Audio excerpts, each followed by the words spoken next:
गाजियाबाद में जी न्यूज की खबर का बड़ा असर हुआ है।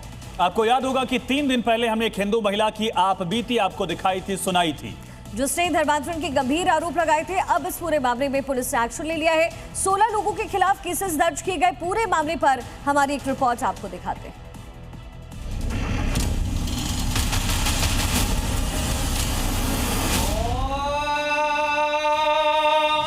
गाजियाबाद धर्मांतरण केस में बड़ा एक्शन। 16 आरोपियों के खिलाफ केस दर्ज।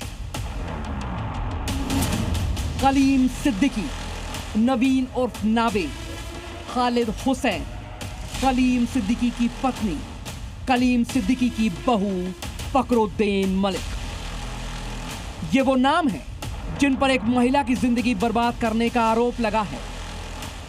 एक हिंदू युवती को मुस्लिम बनाने का आरोप लगा है। हिंदू युवती को बेचने का आरोप लगा है। 3 शादी और 2 हलाला मामले में गाजियाबाद पुलिस ने एक्शन लिया है। पीड़िता द्वारा अभी एक तहरीर थाना स्तर पर दी गई है और इस संबंध में आज ही सारी जानकारी कंप्लीट करके इसमें आवश्यक वैधानिक कार्रवाई कर दी जाएगी। पूरा मामला सुनेंगे तो आप दंग रह जाएंगे। आपको यकीन नहीं होगा कि ये जिहादी मानसिकता के लोग ऐसा भी कर सकते हैं। साल 2012 में हिंदू लड़की से नवीन ने दोस्ती की। नवीन ने लड़की को इंदौर से दिल्ली बुलाया। बाद में पता चला कि नवीन का नाम नावेद है। अब्दुल रहमान के साथ पहला निकाह कराया। एक हिंदू महिला का 2 बार हलाला, 3 बार निकाह हुआ।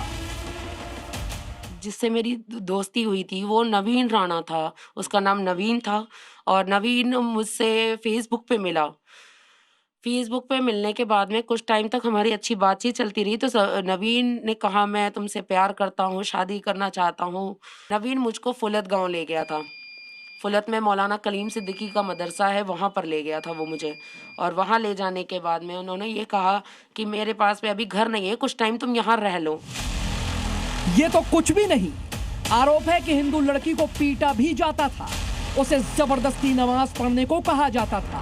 आरोप यह भी है कि नवीन ने नाम बदलकर दोस्ती की, नशीला पदार्थ पिलाकर हलाला कराया और 2 लाख में बेच दिया। मदरसे में 9 वक्त की नमाज कराते थे। नमाज कुरान की तालीम दी जाती थी। मना करने पर लड़कियों को मारते थे। मदरसे में और भी हिंदू लड़कियां थी।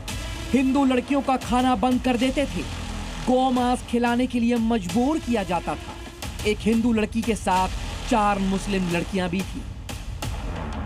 नवीन ने समझाया कि देखो तुम अब अपने घर से निकल चुकी हो और अगर तुम अपने घर जाओगी तो जाहिर सी बात है कि मैं घर से भाग के आ गई हूँ तो घर वाले तुम्हें मार डालेंगे। अब तुम यहीं पर रहो, तुम्हें अब मेरे साथ ही रहना है। तो और तुम्हें ना एक सच बात बताऊं, तो मैं एक मुस्लिम फैमिली से हूं और मेरे घर वाले तुम्हें एक्सेप्ट नहीं करेंगे, कबूल नहीं करेंगे जब तक तुम्हें इस्लाम की तालीमात मिल ना जाए। तुम यहाँ मदरसे में रहो और इस्लाम की तालीमात सीखो। मैंने बोला ये मुझे उर्दू अरबी ये लैंग्वेज मुझे नहीं आती समझ में। तो उसने कहा कि नहीं तुम्हें सीखना पड़ेगा अगर तुम्हें मेरे साथ रहना है तो। पहले भी एक शिकायत दिया गया था, पति की तरफ से तलाक दिया गया था। उस मामले में भी जांच की जा रही है और इस पूरे प्रकरण में जांच की रही। जांच के बाद जो उचित कार्रवाई होगी वो पुलिस के द्वारा की जाएगी, क्योंकि जो आरोप लगाए हैं बेहद ही संगीन आरोप हैं। राजू राज, जी मीडिया, गाजियाबाद। और इसी खबर को लेकर एक बड़ी अपडेट है। गाजियाबाद धर्मांतरण मामले में जी न्यूज की खबर का बड़ा असर हुआ। पीड़िता ने जी न्यूज का आभार व्यक्त किया है। जी न्यूज का धन्यवाद। पीड़िता की तरफ से स्टेटमेंट। तो 16 लोगों पर मुकदमा दर्ज किया गया और इसको लेकर पीड़िता ने अपनी आवाज जी न्यूज के जरिए उठाई थी। 2 साल से मैं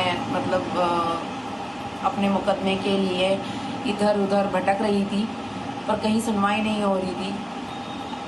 अंततः जी न्यूज़ के पत्रकार मेरे पास आते हैं और मेरी आपबीती सुनते हैं और उसके बाद मैं उनका धन्यवाद करना चाहती हूँ कि मेरा आज मुकदमा लिख गया है और जो मेरे आरोपी हैं उनको उम्मीद करती हूँ मैं सरकार से भी कि उन्हें सज़ा दी जाएगी और मैं उनका बहुत शुक्रिया करती हूँ।